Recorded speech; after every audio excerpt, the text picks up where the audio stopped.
I've spent the last 10 years of my career working in digital marketing, and here are some of the biggest lessons that I've learned throughout this decade. Welcome to day 2 of my 75 Hard Challenge. My name is Larry. The first is establishing relationships with people is going to be the number one ticket to solving just about any problem.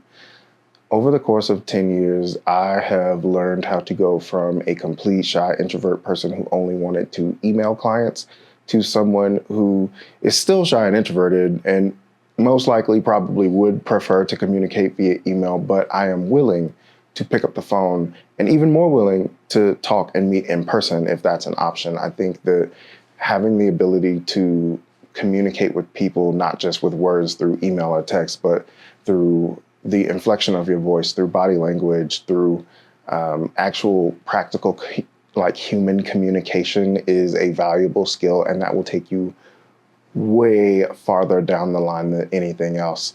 Some of the main stories that I can think of is that first job in digital marketing when I was working at an agency. I had an email marketing client. I was just getting started in email marketing. My boss and mentors were teaching me about email marketing, and I was learning all of that. And initially, I was trying to just communicate with the client, and there was a bit of a communication barrier when it came to their English. It just wasn't very good in text. They could speak it, and so I had a back and forth for like a day or two, and then I had to pick up the phone and call her and just be like, I'm not fully comprehending what you're looking for. I'm not fully comprehending the messaging that you're trying to get across. And that was really scary for me. I was not used to picking up the phone and calling people, especially business owners or people that I didn't know. That experience taught me that, once you pick up the phone and talk to somebody, it's a lot easier to kind of get a feel, because then you're not waiting, you're not inferring what they're implying. It's really more of a direct line of communication. One more story in this area is over the last 2 years, I had a client and I was working with them. And one of the things that they brought up towards the end of our relationship was they really enjoyed the in-person meetings and the frequency of the meetings. They got to know me and I got to know them, and we established kind of a relationship to where now, even though I'm not working for my previous marketing agency, I would like to think that I still have a friendly relationship with that client. And so, building those relationships, talking to people actually face-to-face or on the phone really helps establish credibility. It also gives you a little bit of rapport when things don't always go according to plan or the way that everyone wants them to go. Having that relationship with that client, especially if you've built it outside of email and text messages, gives you a little bit more of a personality connection and touch point. The next lesson is a practical one, and it's, as someone who's working in this field, it is your job to be the professional.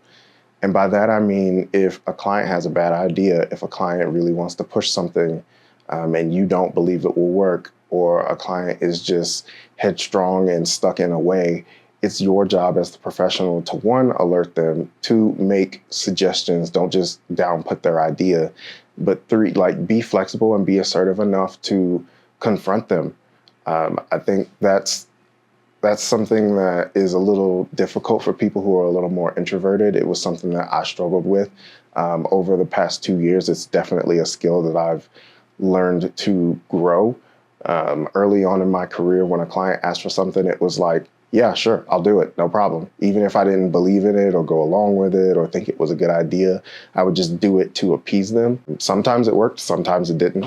But as I've grown in my knowledge and skills and professionalism, specifically over the past 2 years, if a client came to me with an idea and I just didn't think it would work, there's a nice way to say it, but I would essentially be like, hey, I don't think that this idea would work exactly the way that you're pitching it, but I do think if we tweak it a little bit or change it to this, we could still communicate the message that you want to communicate, because I want to acknowledge that I'm hearing you, but also I want to create something that's going to work for you.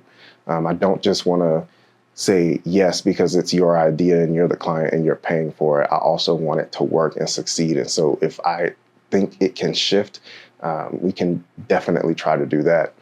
One of the first stories that comes to mind is we had a client that sold saddle blankets, and initially they had just photos. They had like really basic stock photos, beautiful photos. And they were outdoor lifestyle photos with the blankets on horses or the blankets on like a fence. I think they might have had like a few images of people on horses with the saddle blankets on the horses. And we started posting and working with that content. And I immediately was like, hey, I don't think this is it. I really think that we need to add some video elements to this outside of what we can create with just photos. The client didn't push back. They were like, yes, I'm all for it, but they wanted ideas. I came up with a few ideas. They worked with a photographer that they had worked with in the past, who came up with a few more ideas and added some videos. And I think that those pieces of content performed a lot better. People got to see what it was like to use the saddle blanket outside of just a photo. They got to see people riding and doing events and like practicing horse riding events and things like that using the saddle blankets. They got to see the scale in proportion to different horses and just like how to store it. There are all kinds of different elements that went into that. But I think, adding a different element or trying to communicate a message in a different way, still using the client's idea of like, it's lifestyle, but let's twist it, add some video. Let's not just sit on what we had. Let's add something to it. And being able to communicate that and like push back a little bit on this is what we have to work with. Can we just do this? And being assertive and being like, no, we can't just work with this. It's not going to get you the results. It's not going to work for you. I think is really important. The main last lesson that I want to talk about is the persistence and the revolving door of content.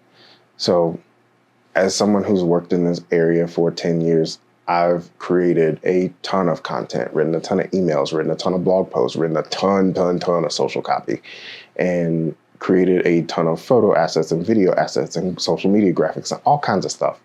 And this is all a revolving door. And one of the biggest takeaways from this entire time that I've spent in this arena is that all ideas should be recycled. It's okay to use things over and over and over again. It's okay to harp on the same things over and over again. When I worked at a credit union, I had the CEO was very involved in all of the marketing efforts, and they wanted a new campaign every month or every other month. They wanted a new design with new graphics and new images and new photos and new videos, and everything had to be new every single time. We couldn't reuse it. The only thing that we could reuse was the actual promotion terms. We couldn't reuse any of the imagery, any of the campaign names. They really didn't want us reusing any of the assets. And so, every other month, it gave me a lot to do from a work perspective, but from a visual perspective, it was almost like we couldn't establish a brand identity. Towards the end of my time there, I kind of shifted to try to use some of the same fonts and colors and elements to try to brand it a little bit. And I think it worked a little bit, but when I first got there, everything was new all the time. We might have used the same font every other month or every other campaign, but it was like everything had to be new. Whereas during that experience, I couldn't really communicate the effectiveness of having an established brand outside of a logo. As I've grown in my career, harp on this. People need to know who you are. You need to be using some of the same elements. You need to be using some of the same themes. You need to be talking about the same thing over and over again so that people can know who you are, and know what you stand for and know what your company is about. This also frees you up when you're creating content so that you don't have to keep coming up with new ideas. If you've posted about something 2 months ago, 2 weeks ago, and it worked, try adding a different spin to it. Try adding a different take to it. Try flipping it on its head and reusing the topic and just saying different things. Say it in a different way. Use it in a different format. If you posted a video, make it a photo carousel. If you posted a photo carousel, make it a text post. There are so many different ways to reuse content. And I think too many people nowadays are in this cycle of, I just have to keep making something new. I have to come up with new ideas. And you get burnt out very quickly or very easily, or you exhaust a long list of ideas. And I think if you're new, it's okay to try different ideas, but once you strike gold, once you hit something that works, reuse it. You don't need to reuse it every day, but like recycle that until it doesn't work anymore. That's a huge lesson that I've learned over the course of these 10 years. Everything does not have to be new. Thanks for watching this video. If you like it, give it a thumbs up, hit the subscribe button, and I'll see you guys tomorrow.